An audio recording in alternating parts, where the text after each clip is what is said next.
Hello and welcome to Two Sides of the Pond. My name is Matthew. I'm here with Dwayne. I lost the ball. Say hello, Dwayne. Hello, Oh God, Matthew. You getting cannot difficult. keep your ball in your hand at No, all. I can't. I also have evidently very broken kneecaps to the point that I can barely squat down these days. I am getting old. But there we go. Apparently, God, what does that make me? Well, apparently, I am middle aged and hitting a life crisis. So yeah, so we've been told. Who'd have thought? So that means I'm only going to make it to 66. What's sad is I am, 15 years older than you. Yeah. If you believe that, comment down below. But yeah. All right, what are we talking about today? This is another reaction video, but before we start, we have got a podcast that we release every single Friday. Go check that out. We talk about loads of different topics around the cultural differences between America and England, and we have no right to talk about anything, but we do, because it's fun. And so there we go. Plus, we have a Patreon as well for behind-the-scenes stuff. It gets quite spicy behind the scenes, all sorts of bonus content, so check that out. But today, there's been a lot of talk going on about the DEI, which stands for what, Dwayne? Please remind me. Diversity, equality, and inclusion. So especially from here on out, we are just going to say DEI because DEI. Diversity, equality, and inclusion. Just know that that's what this means when we say DEI. But at this point, everybody knows what DEI is because it's all over the news. It is everywhere. Multiple times a day in my country and in yours. It is, yeah. So what's going on? Let's start with your side. I think it's a bit more newsworthy because of the current administration, the changes they've been making, the impacts that might have on employers, I suppose. So what have you been seeing on your side of the pond? What I've been seeing is an executive order by our current president, Donald J. Trump, where he has decided to get rid of the DEI office for all major companies, and they're starting to follow suit. But a lot of people are having backlash about this. So what does that actually mean then? Because how can he control what other companies do and how they structure their organization? I am not 100% sure, to be quite honest, because it doesn't make sense to me. But me being an hourly employee somewhere, right? You being a business owner, DEI means two different things for us, believe it or not, because being an hourly employee, every year I have to go through about a 1-hour training about DEI and about how everybody I work with, I have to be respectful to. I have to treat them equally. Right? I have to accept and include them in my culture, in my workspace, whatever your diverse background is, whether it's sex, age, religion, like gender, whatever it is, however you decide you want to be, then I have to accept it and respect it. Right? But on your side, my understanding is this whole DEI law was made years ago, where it started off, like so many things, as a good thing, that the pendulum swung completely on the other side, and now we have a president currently trying to just get rid of it. So the good reason behind it was back when people of color, people of anybody but a white-aged middleman was hiring and building their business, they were stacking the deck with their own kind and not giving the opportunity to, no matter what your qualifications, to include people of diverse with diversity. So when all these companies started like checking the boxes saying, oh, well, we have 47 white people, middle-aged white men in head offices in our business. We have 2 women, white women, no African Americans, no no non other ethnicities happening, they came up with this law or rule saying you have to. I think it has something to do with funding, because that's where the president comes in, where he could pull the funding now for that. That you have to prove that you are giving people of a diverse background an opportunity, that you're not going to treat them unfairly, and be able to, if you are qualified for the job, and I personally believe this, if you are qualified for the job, you get the job. It doesn't matter that someone doesn't like you because they don't like the Hispanic population. Doesn't matter if you don't like X, Y, and Z. Oh, I don't trust the female, so I'm not going to hire the female. I am going to just stick with what I know and what I'm comfortable with, another white man. So they have to now prove that they're not doing that, which is, I think, a very good thing. If you are qualified, you get the job. Yeah, I think having to prove that your hiring practices are above board, that is a positive thing. Yeah, so right. I don't get why, if that's what the DEI was doing, I don't get why that's being removed. But at the same time, it shouldn't stop any company from still doing things right anyway. It'll be interesting to see, do companies without the DEI thing, whatever's been removed, do they sort of go back into old habits? Is that what they're going to do? Or are companies going to continue to be good employers and give equal opportunity to everyone who applies, and then pick the best person for the role, regardless of who they are? Because that's the way it should be. I've employed many, many people over the years, and that's the approach that I have. I've always gone to find the best person for the role. But I've also seen things go more extreme to the wrong way, where it's been an intentional tick box exercise, which is discriminated still against other people in order to hit certain sort of criterion or quotas, right? And I had someone that I interviewed. It's a really, really interesting interview. And this was in the engineering space. So it was looking for a software engineer, essentially, which at the moment is a very male-dominated market, right, in terms of employing. It is slowly changing, which is fantastic, but it is still a heavily male-dominated market, right? So when you get applicants through, and in this particular one, I think I had something like 5 male applicants and 1 female. Okay, in terms of the ones that I picked for interviews, that stood out to me. That was worthy of being interviewed and going to the next stage. But that straight away means, statistically speaking, there's more chance that I'll hire a male person for the role, purely because there are more of them to choose from. It's more likely it'll be a male because there are a greater number of them, right? But that's pretty how it works. So I had this chat, and one of the questions he asked was, how is the board split gender-wise, right? And again, being a software house, being a software company, it was a heavily male-dominated board. I think there was 1 female position, I think 3 males that made up the board. It wasn't a massive board. There's only 4 people. So, 75% male is what it is, right? Again, there was nothing wrong in that company in terms of who was chosen to be in those positions. They were doing a really good job of finding the right person for the role, and that's just how it happened. But this person that I was interviewing wasn't very happy with that. He asked, what are you going to do about it to make sure it's a 50-50 split? And so I pushed back straight away and said, why should it be 50-50? And he said, well, that's because that's fair. That's equal. I was like, well, no, it's not. If you're saying that we must get rid of one of our male board members and intentionally hire a female one, regardless of their qualifications and who is better suited for the role, that is discrimination. It's the very thing that you're arguing that we've already done, but we haven't. We haven't discriminated at all. And I said, and it's the same for this role here, because 5 people or 4 people are male applicants, 1's female. Now, ironically, and I told him this, the female applicant, I'd already interviewed her, and she did a very, very good face-to-face interview, really, really impressive, and I wanted to hire her.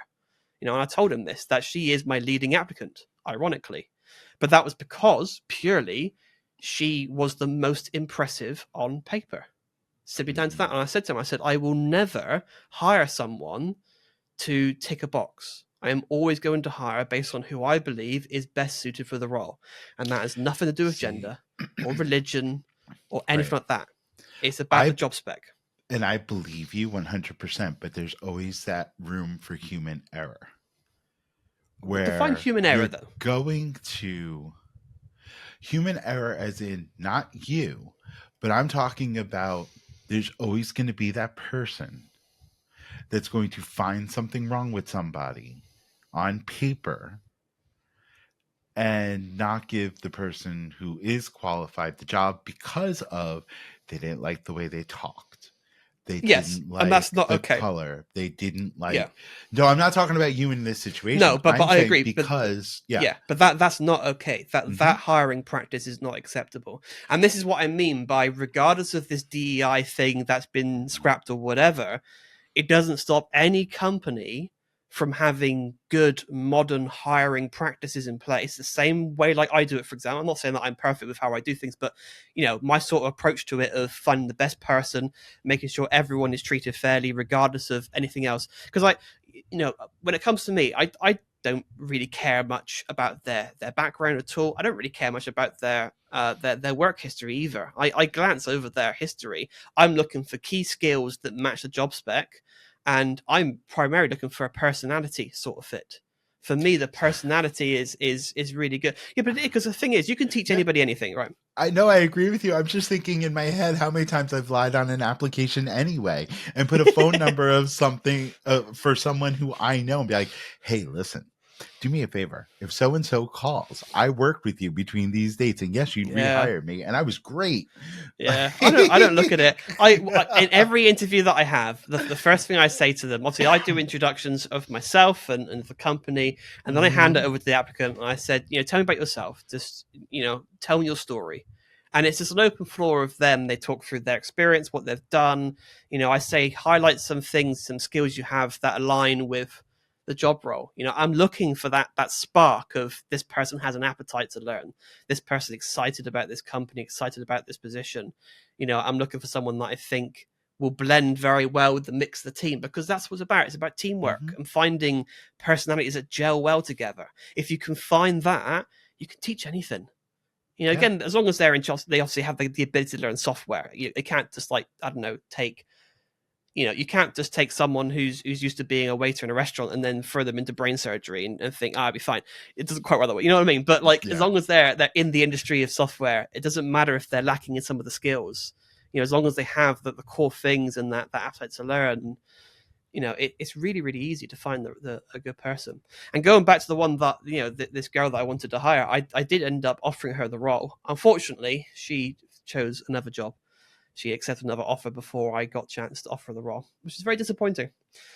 But yeah, just proves the point of, and I ended up having to employ another male because that's all I had available in the pool. Yeah. So in terms of if you're tracking the gender split in that company, the males went a little bit higher.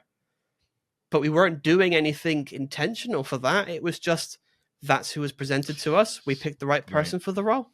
So now the ACLU has written an article that basically their headline for the article, Trump on DEI and anti-discrimination law, where it basically says Trump's attacks on DEI reveal administration's agenda for a second term. The 2024 Trump campaign's anti-white racism rhetoric threatens to unravel decades of progress on racial equality and civil rights, as per the ACLU, the American Civil Liberties Union, for those who don't know.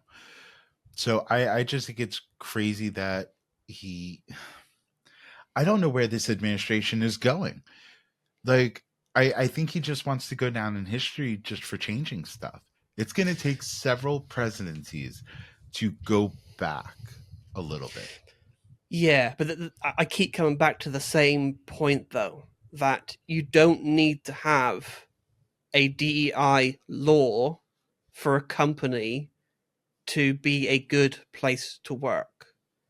You know what I mean? Because it's fair enough that this law will force you to do it, but what happens if you then get employed by this place because the law forced that scenario for you? The people there could still be bad people to work for. What's stopping them from still creating a hostile environment because they're just a terrible place? Do you really want to work for a company that only employed you because they were forced to by law? Wouldn't you rather find an employer that would have employed you regardless of any law? I Right. know what I would pick. Well, legally, I don't think the company can say that out loud. Not out loud, We only right. but So you know yeah, what happens behind closed doors and how people are made to feel in a yeah. workplace. And I think you've been subject to Everybody that as well. I think you've had experiences with recently, that. yeah, within the You last know, year, yeah. But I'm sure you'd agree there shouldn't have to be a law to control the behavior of an organization. They should Hmm. just be a decent place to work But by default. unfortunately, we have that is pie in the sky, Yes. rainbows and lollipop Yeah. thinking. I know That's not there's how a it lot to do. is. But it's the sort of thing that I know myself that I would do because obviously Right. you know that I'm expanding companies and Hmm. businesses and doing things in America, and there will come a time where I will be employing Americans, and that'll be fantastic. And I will be doing it in a very specific way where it is equal, it is fair. There doesn't need to be any laws. Regardless of what the government do, I don't really care what the US government do. I know how I'm going to run my business to make sure that it is the best place you could ever possibly want to work for. You know, and I don't tolerate discrimination or nasty toxic hatred behavior. There's no place for it. Right. And if you behave that way, you won't last long in the world of DarkOcean. There's no place for you there. DarkOcean is a place for excellence. And for people to be able to shine. Any people to be able to shine. And that is beautiful. It really is. I mean, I'm a proud um employee of some sort. I am proud to be associated with DarkOcean. I will say that right off the bat. I and I'm currently proud of the place I work outside of this company. So, but there's always going to be times where you second guess it in the back of your head. Yeah. Where am I here because someone, like, the way I got my job was I was recommended by my manager in another division of where I'm at. And I was one of almost 400 candidates for Ooh, my that's a position. lot. And out of the 374, I think it was, out of that number, they chose 48 of us to prove ourselves, do like a 90-day trial run. We were on probation for 90 days to see if we were what they were really looking for. So out of us 49, they chose 10 of us. So you think about it, it's like out of 370 something down to 10 Yeah, it's that a was massive was elimination. offered the job. Yeah. And then out of us 10, only 6 of us was able to prove ourselves in a 5-week training class. Like that Yeah. is a proud moment for me, but I needed that one person to get me in the door, Yeah. to be able to have the interview and to be able to get pushed into the 50, to then have to prove it's like once you got in, it was like you're on your own. Yeah, it's your Like, time yeah. to shine. Yeah, Mm-hmm. yeah, but that's quite normal, especially in a massive organization, because it's hard to be known. So you Yeah. need to have a little bit of help, that recommendation for people that you've worked with to get you into the spotlight. But then, as you say, it's then on you to go, Yeah. okay, this is my moment. But This is I what I can still do. question every once in a while. I question, did the person that recommended them to look at my application and to interview me, was like, how much of an influence were they? Am I really worthy of what I'm doing? And I can say 7.5 years later, doing the same elevated position I'm in, that I interviewed for with 370 something other applicants, I am still there. So that gives me some solace knowing that I do deserve to be where I'm at. However, you always have that thought in the back of your head. Do they Yeah, that's really it. like me?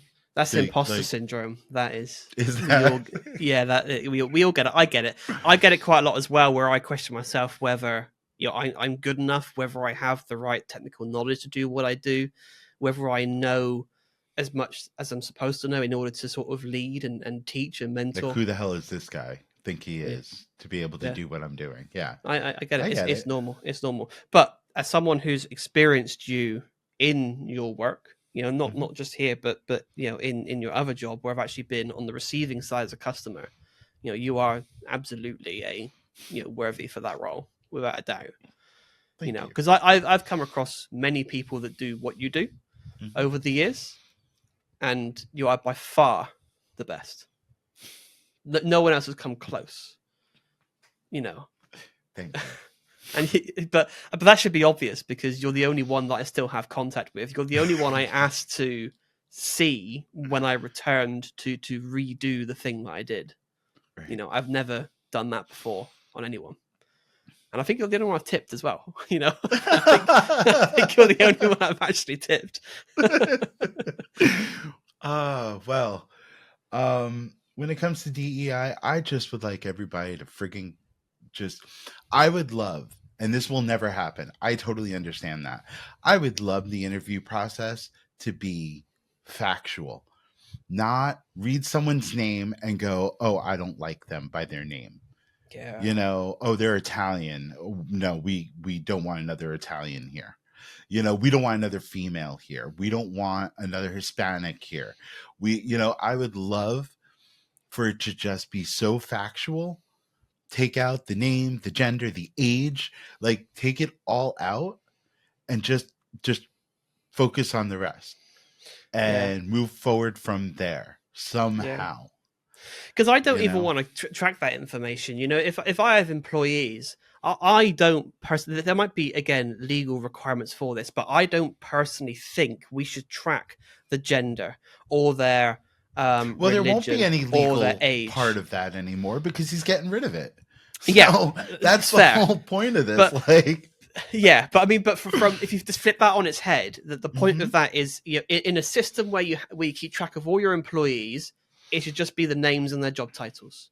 Yeah. Nothing else needs to be tracked. And I've gone Hell, through you know what? application I'd forms. rather be a number at that point. Let them be a number in a job title because then you won't be able to look because you can always discriminate if you're looking. Well, you can You know basically, what I yeah, mean? okay, it's Like, fair. yeah. Yeah, So I there's a mean, lot that needs to be maybe worked on there. I think with there's a lot people to be that, said, for just being a number in a company. I would yeah, prefer that to make sure it's equal and fair. The issue I was having this past year that we had talked about that you had kind of alluded to earlier basically was I was called a bad representation of the gay community at work.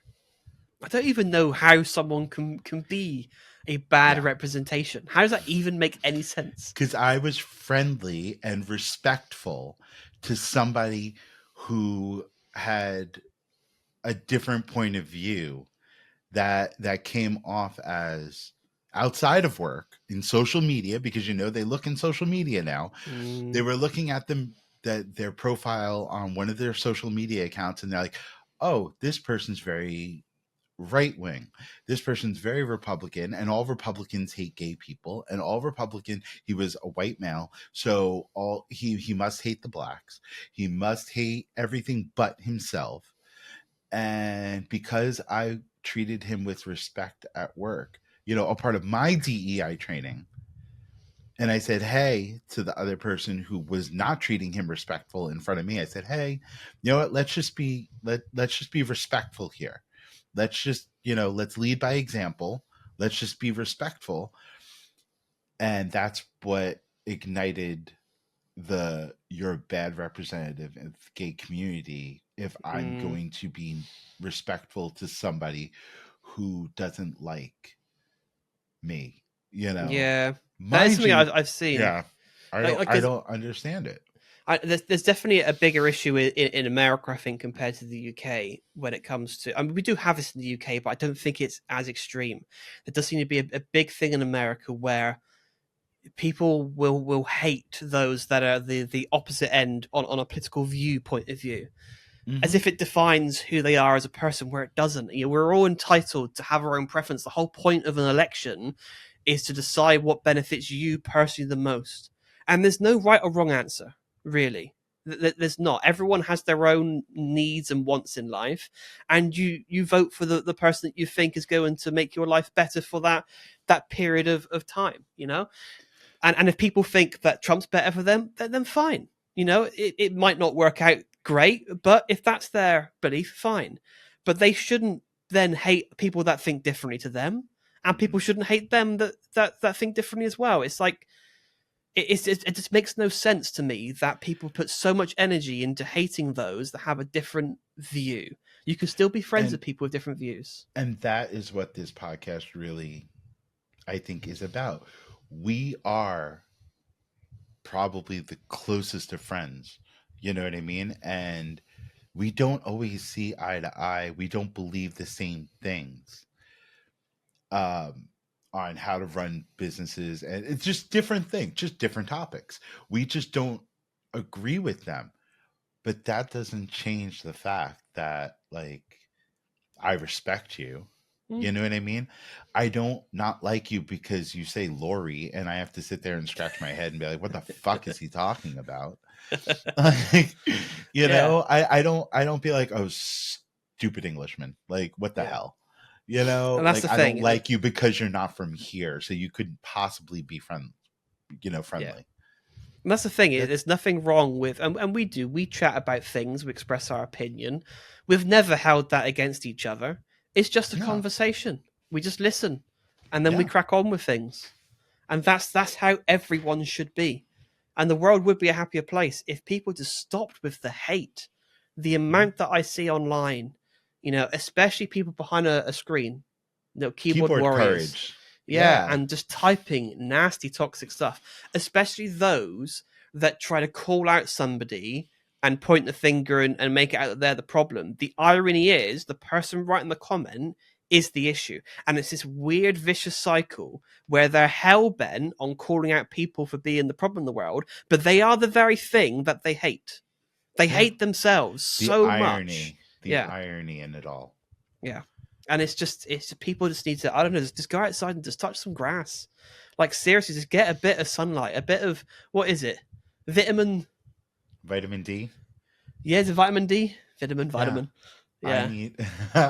yeah. There's a bit of... I need some D. Is it melatonin? Myself, is that what it is? Is it melatonin? No, melatonin is what... Well, maybe. That's it's what resets your... Melatonin resets your internal clock. Yeah, okay. Melatonin is what I am sneaking across the border when I visit you to handle the time difference. I think the flight will do that for you, to be honest. Yeah. Yeah, so I know so many people are up in arms about the fact that they're getting rid of DEI.